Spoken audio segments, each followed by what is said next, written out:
Bonjour Agnès Genevard. Bonjour. Vous êtes vice-présidente de l'Assemblée nationale, vous êtes une élue Les Républicains du Doubs et vous êtes par ailleurs secrétaire générale de ce parti, Les Républicains. Un hommage national sera rendu demain aux Invalides, au cours duquel Emmanuel Macron rendra hommage à Arnaud Beltrame, ce lieutenant-colonel qui a été tué dans l'attaque terroriste de Trèbes. Vous y assisterez? Oui, en tant que membre du bureau de l'Assemblée nationale, je serai présente pour ce moment d'hommage à un homme qui a fait preuve d'un courage tout à fait exceptionnel et qui force l'admiration. Vous dites hommage, vous ne dites pas union nationale? Je dis hommage. Le temps de l'hommage, il y aura bien sûr un moment de communion nationale. Il y aura probablement un très beau discours du président de la République. On sait qu'il sait faire. Mais au-delà de ce moment qui devra conserver une forme de solennité absolue, les questions demeurent entières. Donc une parenthèse d'union nationale dans un moment où déjà les questions se posent et où déjà les Républicains, entre autres, pointe du doigt une responsabilité personnelle d'Emmanuel Macron? Nous considérons que la situation est extrêmement grave. La menace est aujourd'hui sur notre sol, elle peut frapper n'importe où et nous considérons que tout n'est pas fait pour protéger les Français de cette menace. C'est la raison pour laquelle nous demandons des choses simples et que les Français comprennent très bien.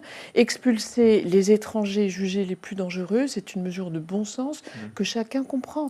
Restaurer l'état d'urgence. Très bien, mais dans la panoplie des mesures qui ont été demandées hier par Laurent Wauquiez, le patron de votre parti, il y en a un certain nombre qui semblent peu réalisable ou pas réalisable du tout, et vous dites que les Français comprennent très bien. Les Français comprennent qu'en sortant de l'état d'urgence, on s'est privé d'un certain nombre d'outils utiles. Je pense à la perquisition administrative, par exemple. Et la sortie de l'état d'urgence n'a pas permis de conserver, contrairement à ce que dit le gouvernement, un certain nombre d'outils très utiles à la lutte contre le terrorisme. Alors, nous ne proposons pas d'interner tous les fichiers S, nous ne sommes pas irresponsables. Ni d'interdire le salafisme, par exemple, comme Manuel Valls. Le salafisme doit être traqué partout où il s'exerce. Traqué ou interdit? Traqué et interdit dans les mosquées, dans les écoles, dans les associations, dans les quartiers. C'est vraiment la source du mal, c'est là que l'islamisme puise sa ressource mortifère. Donc nous avions fait cette proposition, je me souviens très bien d'NKM proposant à Manuel Valls, alors Premier ministre, d'interdire le salafisme. Et elle avait été moquée, brocardée à l'époque, Nathalie Kosciusko-Morizet, et aujourd'hui Manuel Valls le propose, et vous dites oui, il faut prendre cette mesure? Oui, il faut prendre cette mesure, et on voit bien que tout n'est pas fait. Il demeure des marges de manœuvre, des marges de progression dans la lutte contre le terrorisme. Alors, la majorité considère que nos demandes sont irréalistes. J'ai même entendu l'un d'entre eux déclarer que nos propos étaient dangereux. Dangereux.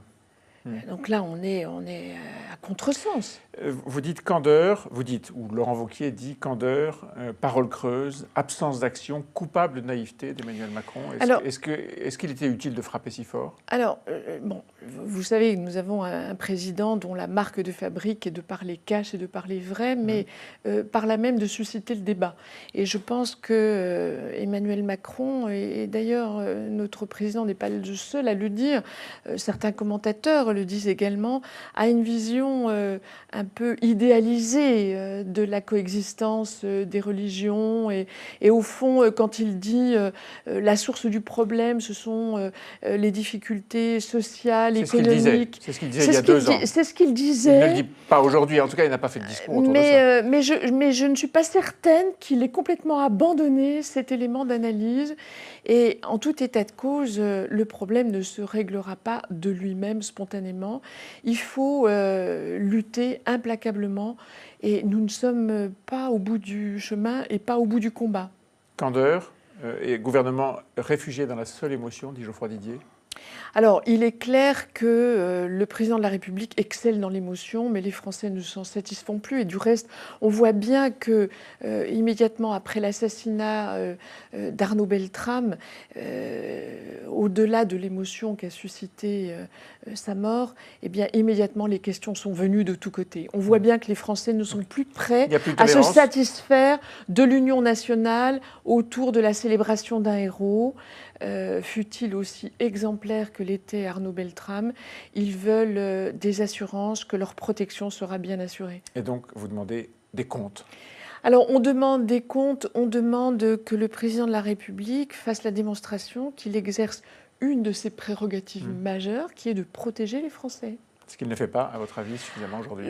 Alors, ce qu'il peut faire mieux, je pense, vous voyez, lorsque nous faisions campagne pour la présidentielle, François Fillon avait émis l'hypothèse de travailler sur la notion d'intelligence avec l'ennemi, ce qui supposerait, il est vrai, une modification de la Constitution. Ce qui permettait, à l'époque, c'était sa démonstration, de supprimer la nationalité, de déchoir de leur nationalité ceux qui par exemple, étaient coupables d'intelligence avec l'ennemi. Ou d'expulser.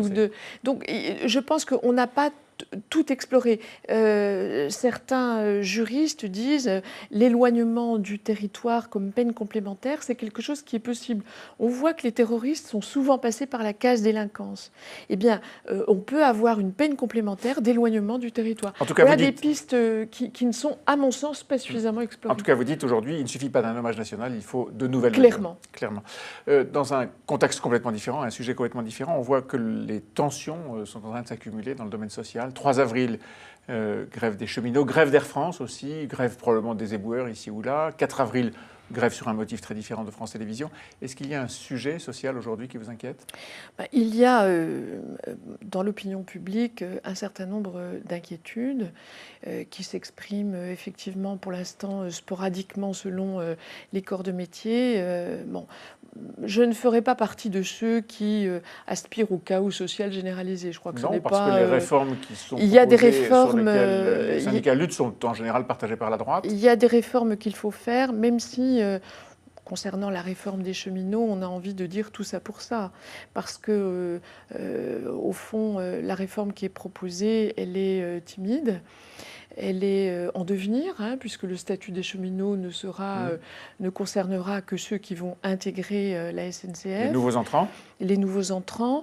Et on voit bien qu'on est toujours dans cette technique de l'entre-deux, du en même temps. C'est-à-dire on réforme un peu, suffisamment d'ailleurs pour fâcher les gens, mais peut-être pas suffisamment pour vraiment impulser des changements. Mais vous-même, sur la base de ce qu'on connaît des textes, vous voterez cette réforme de la SNCF. Certains, chez vous, je pense à Damien Abad par exemple, dit qu'il faut voter ce texte. Alors, nous avons, sur un certain nombre de sujets, considéré que même s'ils n'allaient pas suffisamment loin, il fallait les voter.